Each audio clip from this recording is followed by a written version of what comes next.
Welcome to Praxis. I'm Olivia Rousset. I'd also like to welcome those joining us here in Sydney and via video link from Honiara, Dili and Port Moresby. Today we're discussing extractive industries in the developing world. 2/3 of the world's poorest people live in resource-rich countries. It would be easy to assume that this is a good thing, a route out of poverty to a better future. But many have argued that large deposits of natural resources are more of a curse than a blessing, that they lead to slower economic growth, increased poverty, as well as more corruption and violence. They create rich lands with poor people. Just think of oil in Nigeria, Venezuela and Ecuador, diamonds in Sierra Leone and Angola, or coltan in the Democratic Republic of Congo, countries that have experienced episodes of violence and corruption connected with their resources. Economist Paul Collier found that the probability of civil war increases by over 22% in resource-rich countries. Several Melanesian states are either in or on the brink of a resource boom. Papua New Guinea has experienced nearly a decade of such a boom and has been amongst the fastest growing economies in the world. In Timor-Leste, growth has averaged 12% per year over the last 5 years. Along with Solomon Islands, these countries have recorded some of the highest GDP growth rates in the world. How can resource-rich countries like Papua New Guinea and Solomon Islands escape the resource curse? Is it too late? What about Timor-Leste with its dependence on oil and gas reserves? Can it overcome the risks associated with being a resource-rich post-conflict state?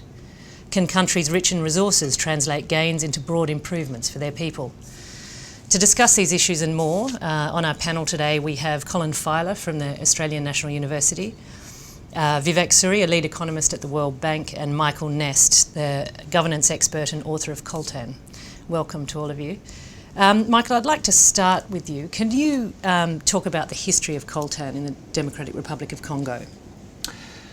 Yeah, I mean, coltan was an obscure mineral that nobody had heard of, although it was in many, many things that we used. And then about 15 years ago, our demand for products that contain it, especially mobile phones, which is what caught the attention of the public, but also laptop computers and other electronic devices, the demand for those consumer products boomed.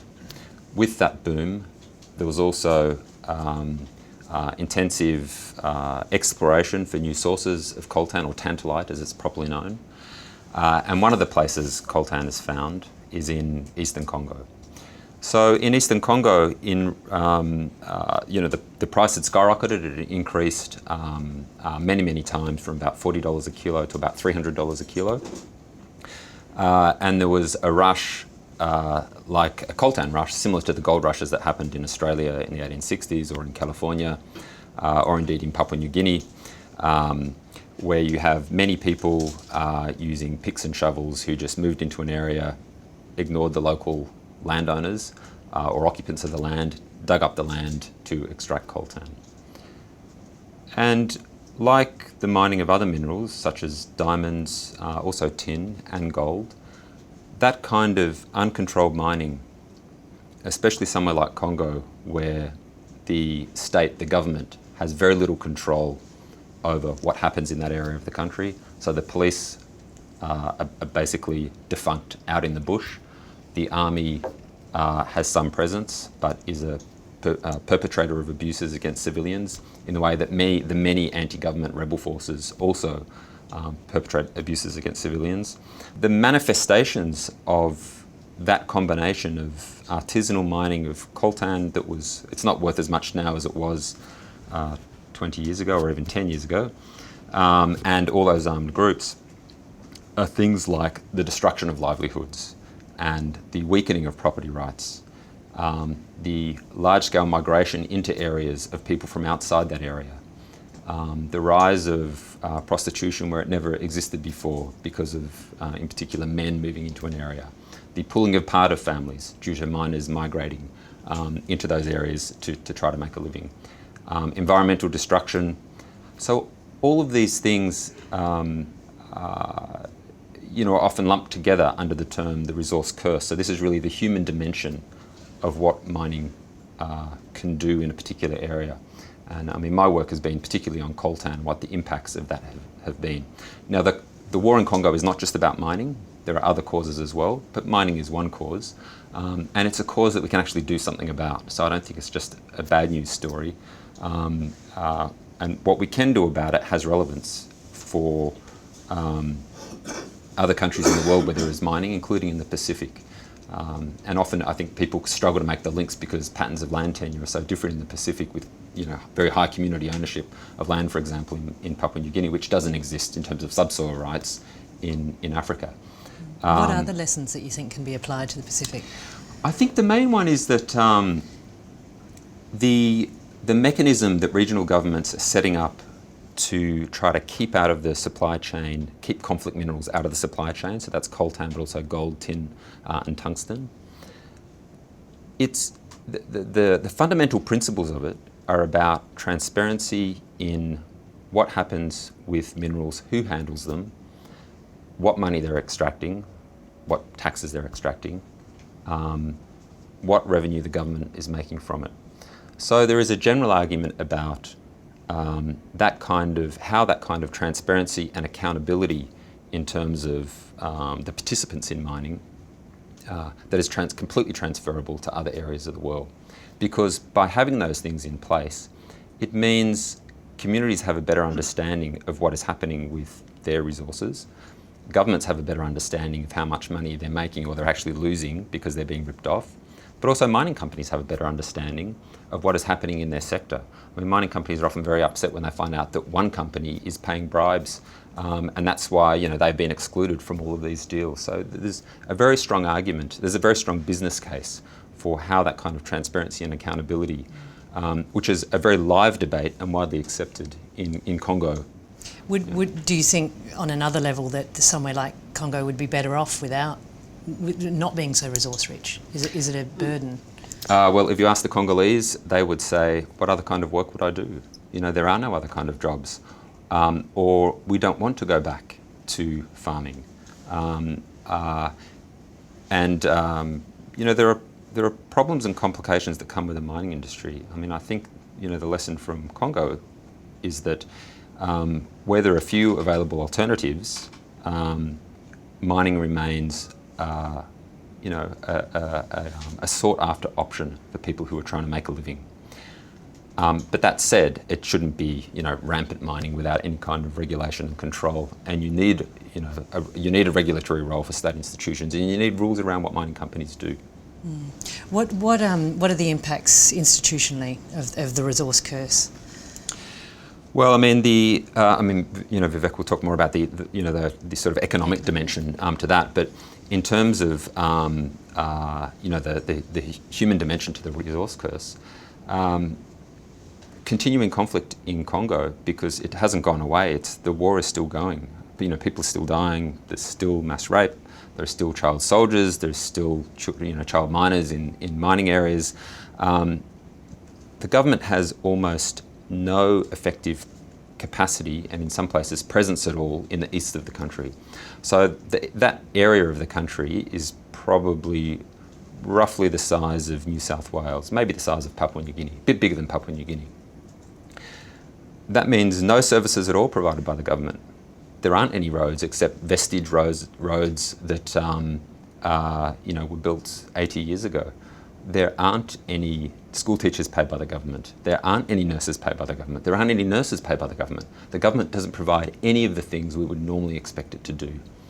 So that weakening of the government, of course, has been made worse by the ongoing conflict and the fact that it doesn't make any revenue from the mining that is occurring. At the same time, unless the government has more capacity, you can't actually resolve the conflict. And unless you have a justice system that is capable of dealing with grievances around property rights, so that means a strong institutional capacity to mediate those grievances, not necessarily from the state, potentially from some kind of customary owner organisation as well could play that role. So you need any kind of institution like that is missing at the moment. Mm-hmm. Vivek, what are the hallmarks of the resource curse economically?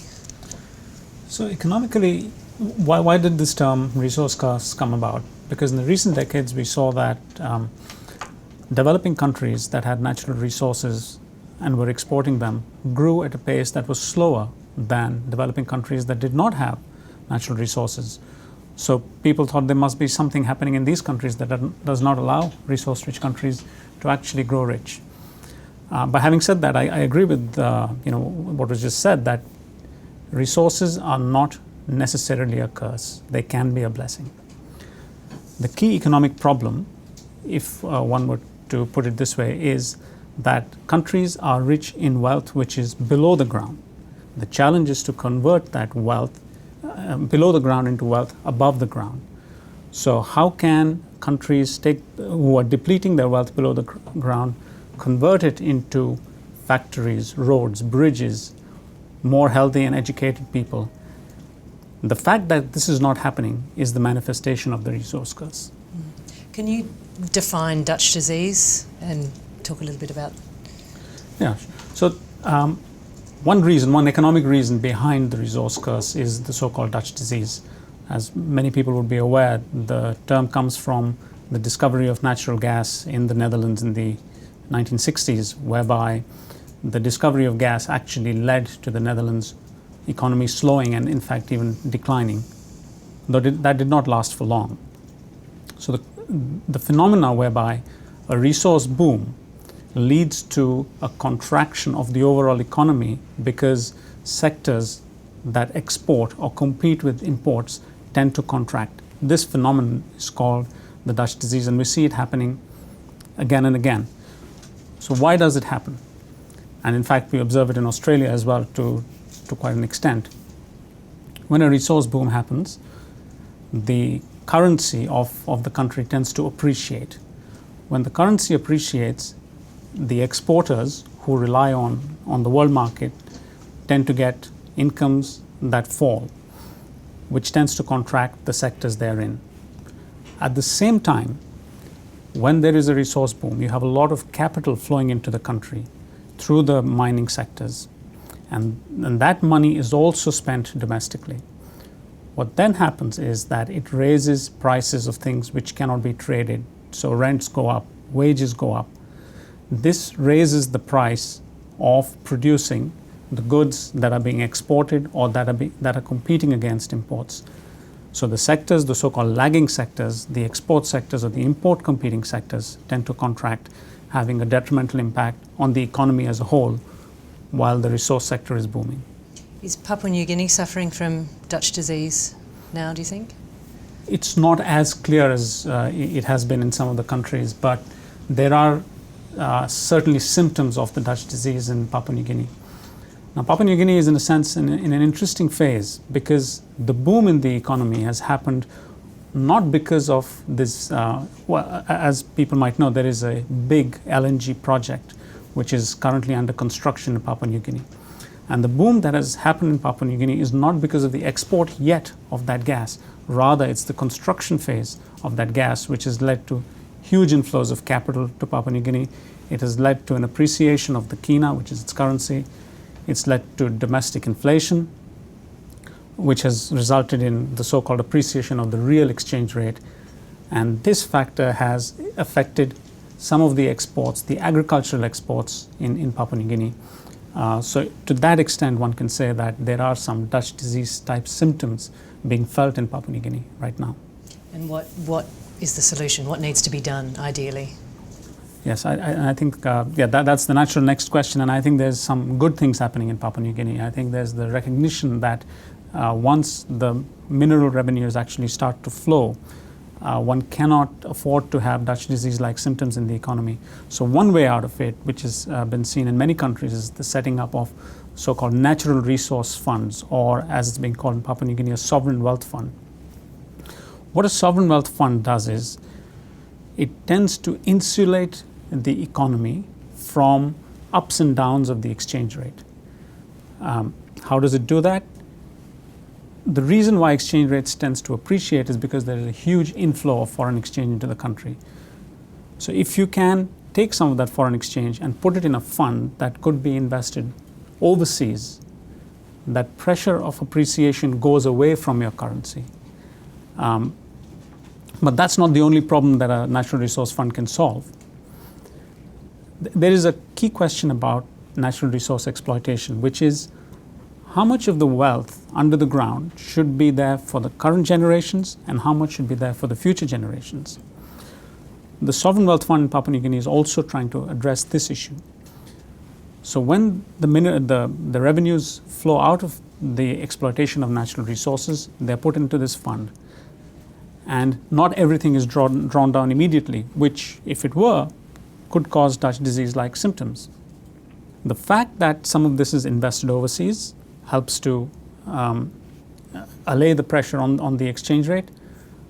But there's another important thing for a country like Papua New Guinea. Now, there is a lot of development needs that are currently pressing in Papua New Guinea.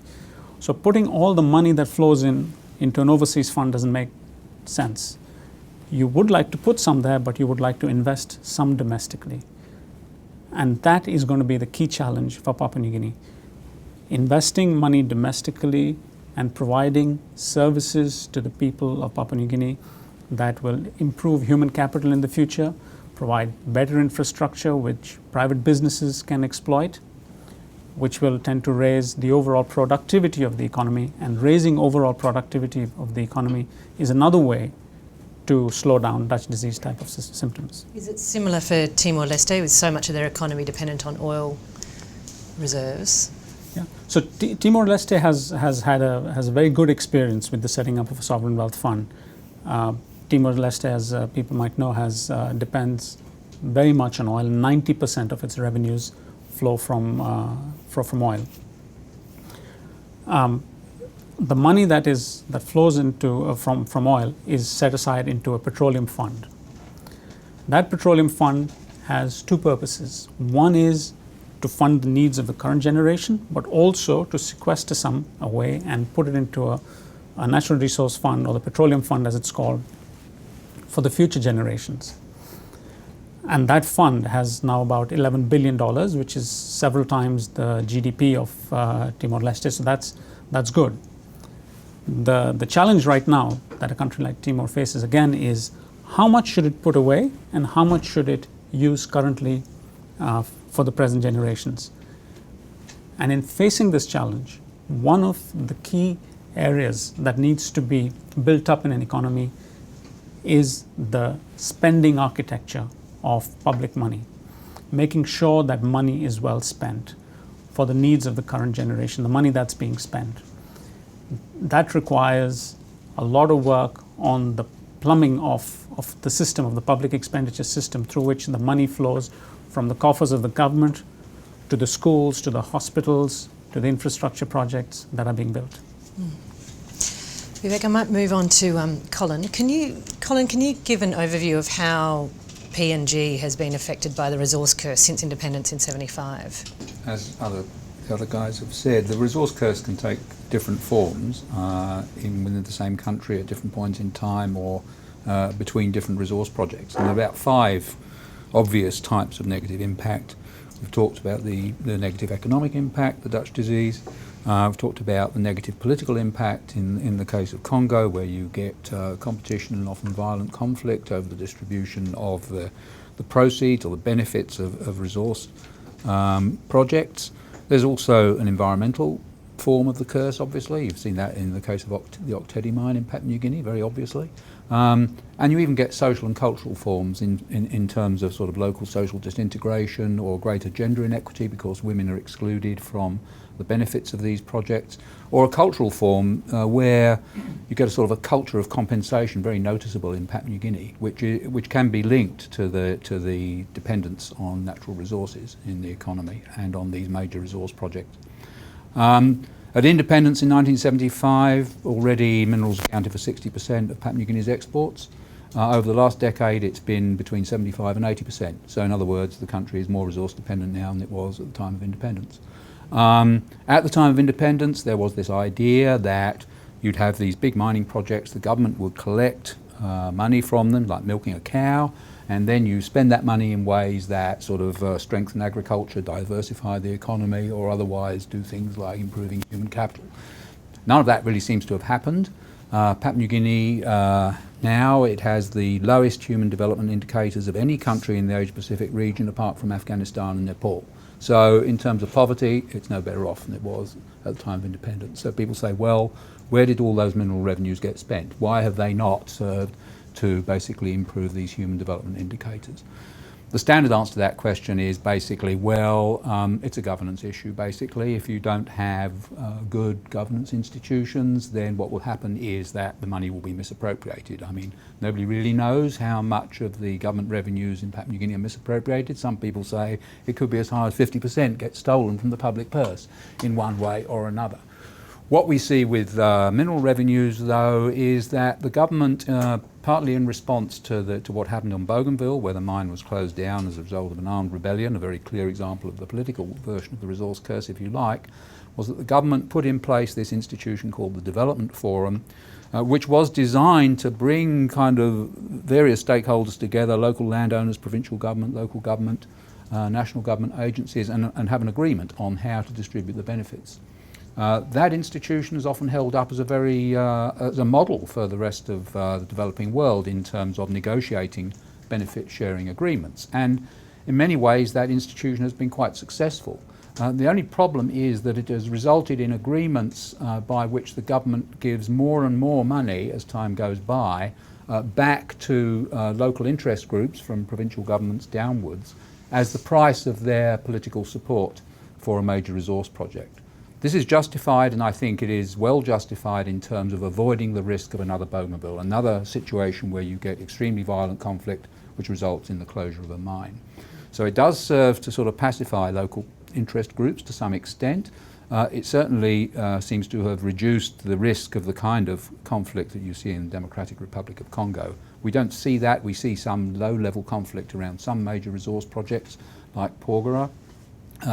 But basically the companies are able to continue operating and even to act almost as sort of shadow states in the areas where they operate and take over some of the functions of government.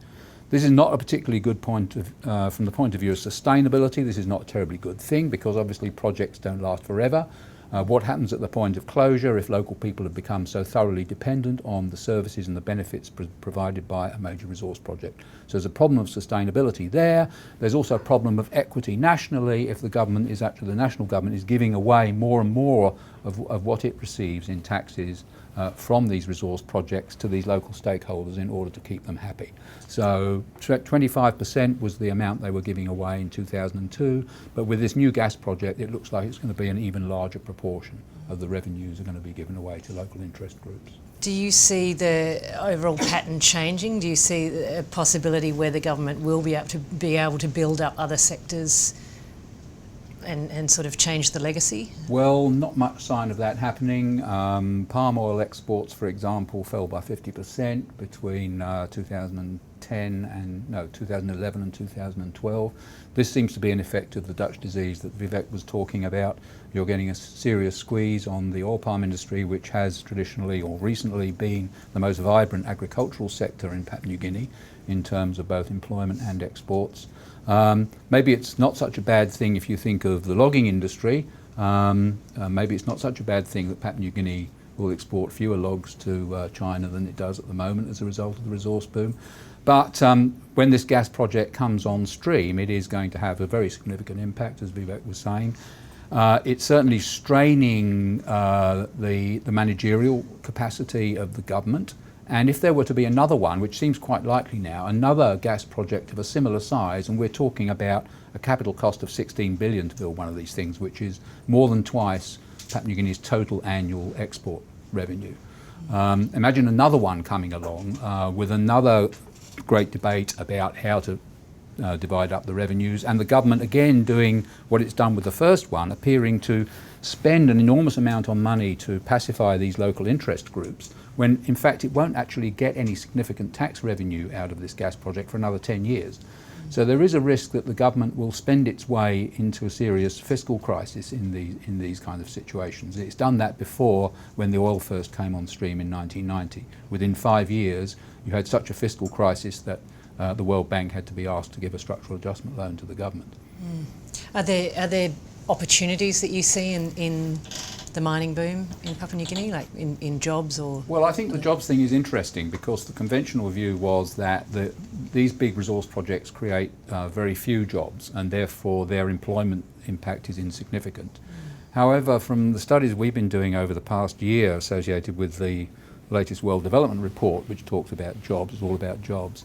What's become apparent to us is that working in the mining sector is perceived in Papua New Guinea as a very good sort of job to have. Not only because you make more money than you would as a public servant, which is true, you do, but also because there's an opportunity of moving to Australia or any other country where there's a resource boom. So we found more than 600 Papua New Guineans working in the mining sector down here, of whom more than 50% are earning more than $4,000 a fortnight, which is pretty good going. It's certainly better than the Pacific Seasonal Fruit Picking Scheme, which has been much supported and lauded by the World Bank and AusAid and so forth. We've had 82 Papua New Guineans come down under that scheme over the past 2 years, and they're certainly not been earning $4,000 a fortnight. The mine workers down here are very pleased to be down here, because one of the most odd things about Papua New Guinea is that the disparity between the wages earned by expatriates in the mining sector and by Papua New Guineans is bigger in Papua New Guinea, we think, than in any other developing country in the world. Papua New Guineans don't like this, and they're responding to it by moving out of Papua New Guinea to get jobs in Australia, where they earn the same as an Australian does, and they're very pleased to find themselves on an equal footing. The problem in Papua New Guinea is that it's a very difficult country to get out of if you do want to emigrate from it, because other countries don't fancy having Papua New Guineans very much, so they put up all sorts of barriers to their entry. So it has one of the lowest rates of emigration in the world. But I think the employment in the mining sector can be seen as not only good for Papua New Guinea in the sense it provides an opportunity to emigrate and get a better job somewhere else, but also because people who are well paid in the mining industry, whether they work there or down here, actually remit a very significant proportion of their incomes to their villages of origin. Most of them come from villages. In the case of the ones working in Papua New Guinea, it's more than 20%. And often they're spending their money on capital goods in their villages, like buying minibuses or contributing to building new classrooms for their local school, things like that. Perhaps they might even be contributing more than the government does to development in the villages that they come from. So you can have such a thing as good jobs for development in the mining industry, we think. Can you name a few lessons that could be learned by other Pacific Island resource-rich Pacific Island countries from Papua New Guinea's experience? Well, I don't know. I mean, I think the problem in other Pacific Island countries is that they're very small. I mean, if you look at Solomons, for example, where you've got a number of big mineral prospects, and where some commentators say it would be good to have a mining industry in the Solomons because the Solomons has been far too dependent on its logging industry, and the logging industry has corrupted the political system in Solomons, so you really need a counterweight to that. A few respectable mining companies with big mining projects could provide that counterbalance. The trouble is that countries as small as that just have very limited government capacity to regulate industries, whether it be the logging industry, the mining industry, or any other industry, because you'll find a mining department that might only have 3 people in it, as opposed to the kind of the 50 or 60, whatever you might find in the Papua New Guinea equivalent. So when I did some work on this issue for AusAid a few years ago, we had a round-table discussion about it, and really for the Pacific Islands as a whole there needs to be some kind of regional cooperation mechanism for regulating things like large-scale mining development, because these little Pacific Island countries find it very difficult to do that sort of thing by themselves. And again, you may have a situation where you skill some people up in knowing how to regulate the mining industry, and then what happens, they leave the country and go somewhere else. We've seen this kind of thing happen. Do you think initiatives like the Extractive Industries Transparency Initiative has legs, has any power? Only if it goes to the next phase of going beyond the question of publishing figures about the amounts of money that mining companies pay to governments by way of taxation. Certainly in Papua New Guinea that hasn't really been where the problem lies. The problem lies in the implementation of these benefit sharing agreements I was talking about, because most of the misappropriation and corruption is going on in the distribution of the government's revenues to these other stakeholders, lower levels of government, landowner companies, landowner organisations and so forth. So unless the Extractive Industries Transparency Initiative makes those kinds of transactions more transparent, then it won't really achieve very much in the Papua New Guinean case. Colin, how do you secure good governance in a country like Papua New Guinea where there's not much income collected from taxes from the population? Well, my solution is not to have donor-funded institutional strengthening projects, because we've had those for years and years and they don't really seem to have achieved very much. And there's now a lot of soul searching going on in the aid industry about the lack of kind of effectiveness of this kind of institutional strengthening or good governance type of project. I think that the only way you can really check political corruption in countries like this, especially those with sort of heavy dependence on mineral revenues, is to have a strong urban middle class, preferably owning their own homes. There's another reason why mine workers are important as a kind of labour aristocracy, is that they're the sort of people who might just about be able to afford to buy houses for themselves in town, as opposed to poor old public servants who have to live in squatter settlements. And the really big problem in Papua New Guinea is and it's not just because of the resource boom, is just the enormous cost of urban accommodation. And you see the result of that is that in the latest census data from Papua New Guinea, there is the urban population is a smaller proportion of the total population than it was 30 years ago in 1980. In other words, it's still an agrarian society, and it is simply not urbanising. And it's not urbanising, and you're not getting the development of a strong home-owning urban middle class, because the cost of living in town is just so huge, and the resource boom is making it worse. What's the solution to this? Well, I think it's got to be some kind of urban development policy, which the government has really got to get its head around. I mean, they talk about it, but they've been talking about it for 30 years or 40 years. You've got to have some planned urban expansion. If you don't have the urban expansion, what you're having instead is that the people who depend on subsistence agriculture living in the countryside are basically, there's too many of them, and they're running out of land, and they're basically intensifying their agricultural systems in ways that are probably not sustainable in the long term. So you've got to get some of those rural people out of there into town, preferably into good jobs, owning their own homes if at all possible.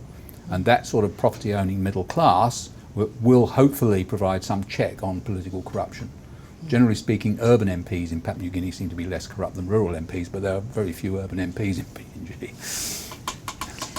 Olivia, can I mention that, Colin mentioned when you asked him about transparency that it's not enough for the Extractive Industries Transparency Initiative to stop at revenues, royalty and taxes, because really one of the big questions is what happens to money once the government has it. And as it stands, that's not really traced, but how governments spend money nationally is one of the biggest grievances that occurs around inequity in the way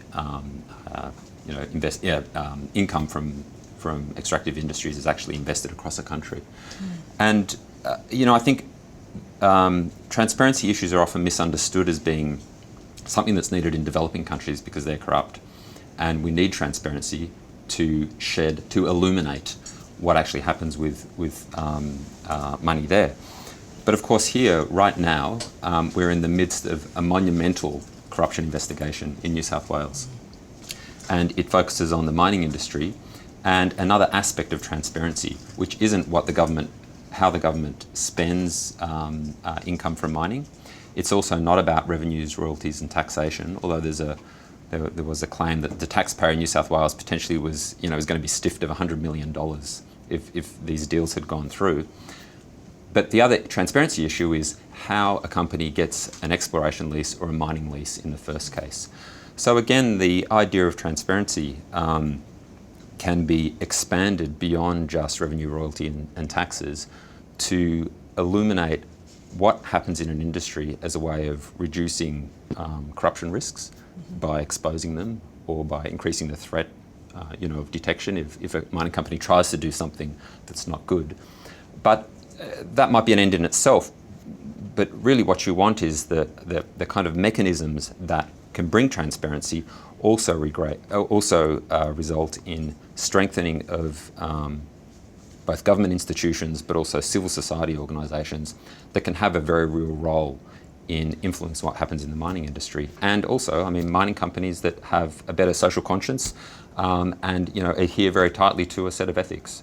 So it's not that transparency is something important, but I think out of the kind of mechanism that I mentioned earlier in Africa, you actually can get a strengthening for all the players that are involved and a better industry. My name is Colin Chapman from the Australian Institute of International Affairs.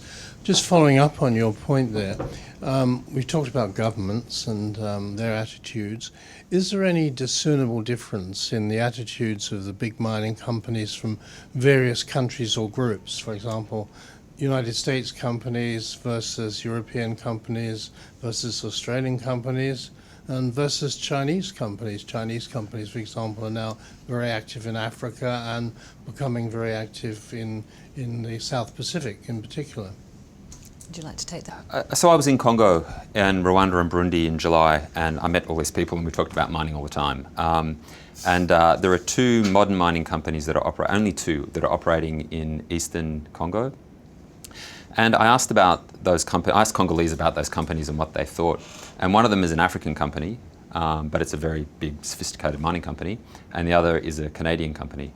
And the Congolese said, you know, the difference is the Canadian firm says, well, we have legal rights to this land because the government gave it to us. And these artisanal miners that are encroaching, or these other people who want, you know, somehow to get benefits, but we don't need to worry about them because under the law, you know, we control this area.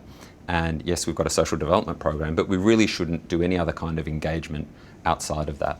The African company thinks completely differently about it, and it says we may have legal title to this land, but the fact is we have to deal with local communities because they will matter down the track for the smoothness of our operations, and it is on their land, even if we have legal title to it, and they still live around the mine.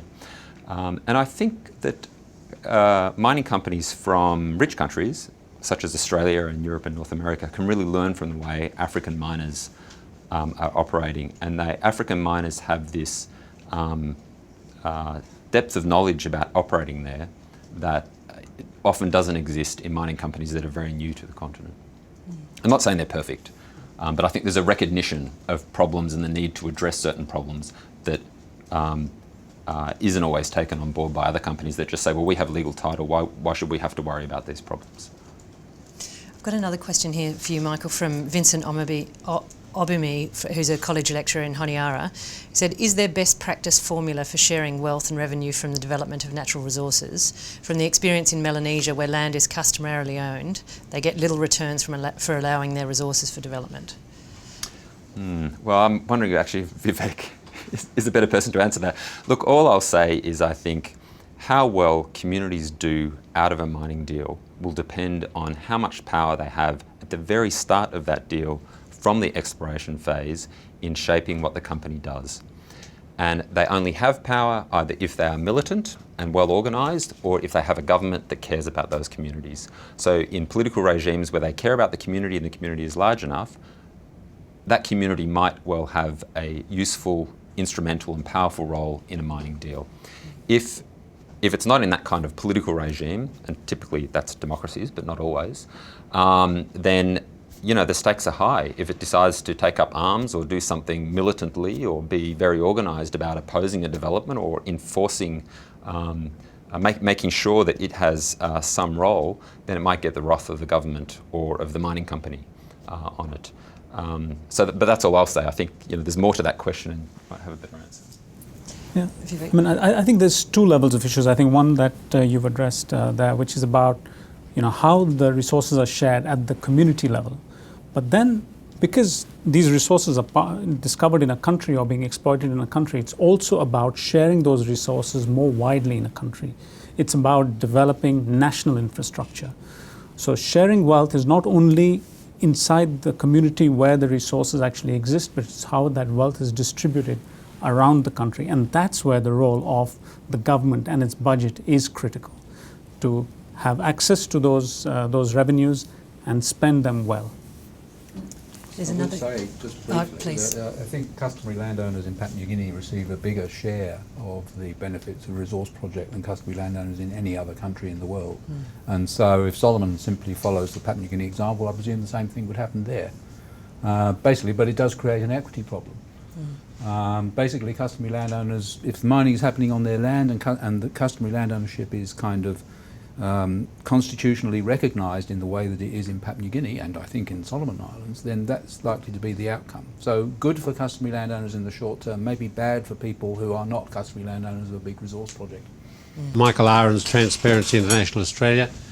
I think if I revert back to the role of corporates, foreign companies in the extractive industry, and the point was raised earlier, these people have constraints on them by the law of their own countries, the home countries, very, very different between the American companies operating in Africa and others, I understand. Could you comment on that? Because it is very important to recognise that they can have a very good role, but they're also subject to extortion and losing the mining titles simply because they're not prepared to play the game of the local governments in many places. And I think the IM4DC Business Australia is very pertinent. What further role can that body play?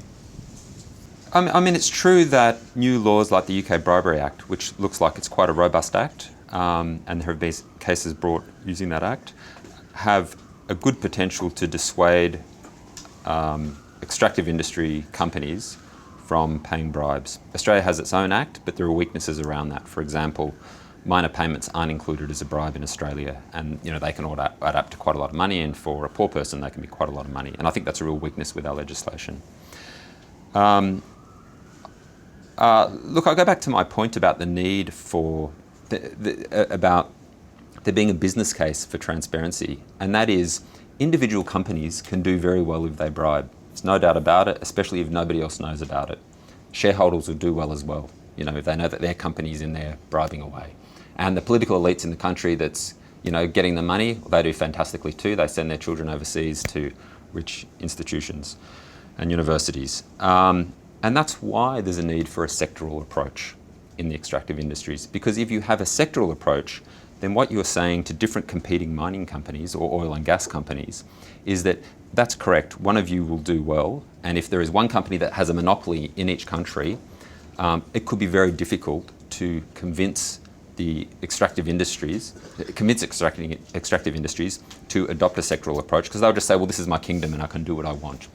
But there is more and more competition globally in that industry. And if you have a sectoral approach where everybody has to be transparent about what they're doing, and governments do as well, I think that's the pressure on companies that might be tempted to be corrupt, because their counterparts and their competitors will try to stop it. It's in their interest to stop it. And I think there's a lot of interesting work that should be done directly with the mining sector about how to actually refine that approach and make it appeal to them. There's another question just here. Thanks. Claire Spores from Publish What You Pay Australia. Just leading on from that, actually, what can the Australian government do to help encourage greater disclosure from companies in terms of revenue payments? And also, I'm also interested in what they can do about banks in the country that may be handling illicit flows from countries such as Papua New Guinea as well. Thanks. Vivek, do you want to add to that? Yeah, sure. I think one of the things, as you probably know, that Australia is currently not fully compliant with the EITI. It's going to pilot it. So that's clearly a solid first step to increase transparency around the functioning of large mining companies. And the other question on banks, I think that takes us a little bit out of mining regulation, takes us into the area of prudential banking regulation. And I think over there are the right kinds of agencies in Australia on the banking supervision side whose job it would be to look at all sorts of resources coming into banks and how they're being utilized. There's a few questions. Firstly, in the far corner. Tim Castle, lawyer. It's a question for Colin. Colin, as I understand your argument, what you're saying is that countries should look to try and build a propertied middle class who can be part of creating a sustainable future, transitioning from the mining. To what extent does that mean working on parallel projects to develop the legal infrastructure and the financial infrastructure that make that property middle class possible? Have you got any thoughts around that topic? Not really, except that, if you want to think about corruption in Papua New Guinea, one of the main places where you find it is in urban land dealings. It's a major problem, land administration, and part of the problem is that donors just won't touch it anymore. Because the whole land reform issue in Melanesia, generally speaking, is regarded as poison in the donor community, because customary land ownership are such significant issues in these countries that foreign interference in the business of land administration, in the registration of customary land or the alienation of land is kind of considerably resented, and the foreigners themselves can't really see what they're going to do about it anyway. So what is the outcome? Well, one can only hope that somehow you can get a sort of a virtuous feedback loop going here, in which kind of something like a resource boom creates a sort of an increase in the number of highly skilled, well-qualified and well-paid workers who then start trying to put pressure on the government to improve the system of land administration in such a way that they will have a better chance of buying their own house and passing it on to their kids. But is there such evidence of that happening yet? Well, perhaps a little bit, but there aren't really people looking at it very closely as sort of academic investigators. So we don't really have a lot of information about how that kind of process might be working. I don't know whether that answers your question or not really. We've got behind you, and then... I'm Charles. I'm a research student at UTS, and I'm looking at Chinese investment in Sub-Saharan Africa. And my question is to you, Michael, because I realize I can learn a lot from what you've done. You've said that for the local communities to benefit from mining, it depends with how they are organized at the inception of the contract. I was looking at those countries that are not politically stable, whether that is sustainable and what can happen. And can you also comment on the current rush by Western and Chinese companies towards minerals and resources in Sub-Saharan Africa, whether that could be a new wave of colonization again in Sub-Saharan Africa? Well, there's a bit in that. I think on the question of political stability, that's an interesting one. Even when regimes are unstable, so that means that the rules around resolving problems and who gets power are uncertain and in flux. Sometimes communities are still stable at the local level, and they can remain stable if they have good leadership and again they're organised. So that's quite an interesting question. So I think where there is regime instability and there is a resource development, it's in the interest often of the miner to have local stability around the mine site. So they might be able to work with the community, and that kind of stability can feed off itself regardless of what happens in the capital, for example. But that can break down as well, and it depends on other factors, like whether grievances actually spiral into armed conflict. And it might depend on what happens to the mine, the way the mine is run. If there's a new owner or if the mine is sold, that dynamic can change everything. With Chinese companies operating into Africa, I think it's a bit too early to tell. Certainly there's the fear that there's some kind of new wave of colonialism, which I think is probably a bit unfair. African governments are making deals with Chinese, often as informed participants in what that deal will bring. We may not like all of what they want to do with the revenue and the way they want to spend it, but I think it's simplistic to fall into this thing as if anyone makes a deal with an African, the African has got to be the weaker party. I think that varies a lot from country to country and from institution to institution. Certainly, there are many competent individuals who work in African government. They don't always get the chance to actually, make their stamp on things that happen. So I think that the jury is still out. My biggest fear is that, if the Chinese government is reluctant to pressure its corporate citizens, so its Chinese companies, when they operate internationally, in countries like, in the past, Burma, but also in Sudan, and it seems that the Chinese government has been very reluctant to put any kind of pressure on its corporate citizens out in the world, doing certain deals with certain regimes that have done terrible things, then there's probably not a whole lot of hope for any kind of legal or regulatory break back home on what those companies do overseas, in the way that there is now in the United States and the UK, and hopefully more and more in Australia too. I mean, there was a question earlier about what Australia could do, and I'm really keen to say that these problems don't just exist out there in places like Africa or PNG, which is far away. They're relevant to Australia as well. And I mean, really, Australia needs a set of laws and regulations similar to the United States that requires declaration of tax revenue, for example. My understanding is the government's defence is, well, there are confidentiality rules around that, and we don't say who pays tax. And my response to that is, well, the law isn't an end in itself. The law serves us. Change the law. I'm not saying it's easy, but that's the purpose of legal reform. You do it because you want to achieve something that's better. And I think it's a weak response just to fall back into that, well, we have to go along with the law because that's what it says. Oh, we're running out of time, but I've got a question for Colin from Johnny Yep from the Institute of National Affairs in Papua New Guinea. What would be the ideal time frame between resource exploration and actual extraction during which all potential disputes and issues can be ironed out? Because Papua New Guinea has a history of bulldozing things for quick results. Actually, I don't think the evidence supports that argument. I think my calculation is the average time it takes to get from grant of an exploration licence to a development of approval is about 10 years. The current gas project construction, I mean, negotiation over a possible gas project was going on for years. The same thing in Lihir, a resource was discovered in 1984. The development agreements were signed in 1995. So, and it does seem to be the case. I suppose the suggestion is that the longer local people have to negotiate, the better the deal they'll get at the end of the day. And if Lihir is anything to go by, that was certainly the case, because the Lihirians even went over to Bougainville. They talked to Francis Honour before the Bougainville Rebellion. They learnt their lessons from Bougainville. They drove a very hard bargain. They got a better deal for themselves than any local community had previously got out of the mining industry, and that set a precedent then for subsequent development. So I think it is good to take your time.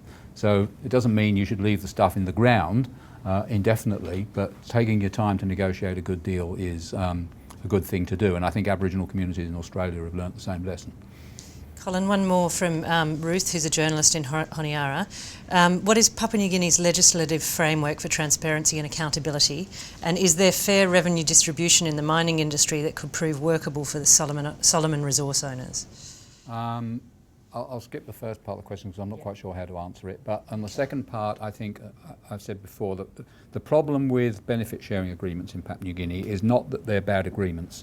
They're generally good agreements, especially if they've been negotiated over a fairly long period of time. The problem is in the implementation of the agreements, and it's the failed implementation which results in kind of fair distribution of benefits, misappropriation of benefits, theft of various kinds here and there. So that's what leads to the grievances of people who miss out. So you find landowners around major resource projects who should be getting benefits, but they're not for one reason or another. It's usually not. Well, usually because somebody has managed to intercept their money before it gets to them. The worst problem is basically landowner associations or representative bodies in Papua New Guinea. There's no way of preventing local elites from entrenching themselves in positions in those bodies and staying in those positions until they drop dead, and using those positions to personally benefit themselves and their families at the expense of the people they're supposedly representing. There was a long-standing question here. Well, thanks. Hi, Melissa Stewart from World Vision Australia. If I could just take a slice of one of the issues that you spoke about, Michael. We do a lot of advocacy around trafficking and labour exploitation and child protection and supply chains, and have done a bit of work on advocacy on procurement policies here in Australia and internationally. So I just wanted to follow up on the question of how successful you feel it is to engage with other people in the supply chain, say the Apples, the IBMs buying the resources, the Coltan out of that, governments who can also amend their procurement policies to then have influence down the supply chain there. Do you find that that's tangential, and that we should probably be working more closely with corporates to ensure that is built into their policies to start with, rather than trying to get the consumer or government to legislate? We're watching the US a lot because the impact of a lot of their changes in procurement policy right now, and with a lot of the Fortune 500 companies in the States, is having a really interesting effect and flow-down effect. I think we're going to see some changes, but it hasn't quite manifested in Australia yet. So I'd be really curious what you thought about that. Yeah, I think, corporations need to be, corporations that manufacture and sell consumer goods need to be a target, because I think they need to know what's in the stuff they're selling, and I think that's a reasonable basic request. And a lot of things they're selling, like a mobile phone, has a lot of different minerals. Like it's not 80% coltan, for example. There's lots of different things in the phone. But also, corporations in a way are an easy target, because if you can attract consumers in the way that anti-coltan, if you like, activists did very successfully, and there starts to be reputational damage for those corporations. Those corporations will quickly change their buying practices, and I don't think that's a bad thing. There is one danger in that which has happened in Congo, and that is that basically all Western companies just dropped anything from Central Africa completely. So there has been a real halt to the mining sector in Eastern Congo, but not elsewhere in the country. And that's not a good thing. So a couple of firms have tried to, there's a MODERATOR who's tried to work with a particular mine in Congo. And although that's not really a model because it's so labour and resource intensive, it's not a model that can really be extrapolated, having one company with one mine, which is a small mine. Nevertheless, I think there's a lot to be learnt out of that relationship, of how you can get certified kosher minerals into the supply chain that go through to a certain manufacturing company. One of the problems with the new mechanism being set up by regional governments in Central Africa is the limits on their jurisdiction. So they want to trace the supply chain, but they really do it to the point of export from their member states. And when I was there, they said, we should ask questions about, what about the corporations? What's Apple doing? And what about the processing plants and the smelters? But it's outside the jurisdiction. They can't do anything about it. They might be able to work through global bodies to get pressure. They might be able to work directly to Germany, for example, where there are many mineral smelters, or China, or Kazakhstan. Work with those governments to pressure, change laws and regulations around what those smelters do. But you might actually invest a lot of time and money for very little return. And I think they really need to focus on getting their end right, but then work through partnerships with civil society or organisations like your own that could actually do more work directly on the consumer side. Because consumer pressure is powerful, no doubt about it. Yeah. We have time for one more question, and I have one from Alan Oliver of the World Bank. Vivek, maybe you can take this. Papua New Guinea enforces a tax credit scheme. Do you think it would be possible to increase the percentage for the private sector to be involved in public infrastructure? Tax incentives, let's look at the whole area of tax incentives rather than simply tax credit schemes for developing critical infrastructure and attracting private sector. Now, there are good ways to give incentives and there are bad ways to give incentives. So, for instance, generally, an investment tax credit is a good way to give an incentive. But even within those investment tax credits, there are ways. And another one which work better and some which don't work as well. One of the more commonly used one is a depreciation allowance, an accelerated depreciation allowance to attract the private sector into important projects. On the other hand, things like tax holidays over 10 years or 15-year periods, those are not a good way to attract the private sector into important infrastructure projects. That's all we have time for today, unfortunately, but I'd like to thank you all for joining us. If you'd like to look at past Praxis online, they're at www.worldbank.org/Praxis. And please join me in thanking our panellists today, Colin Filer, Vivek Suri and Michael Nest.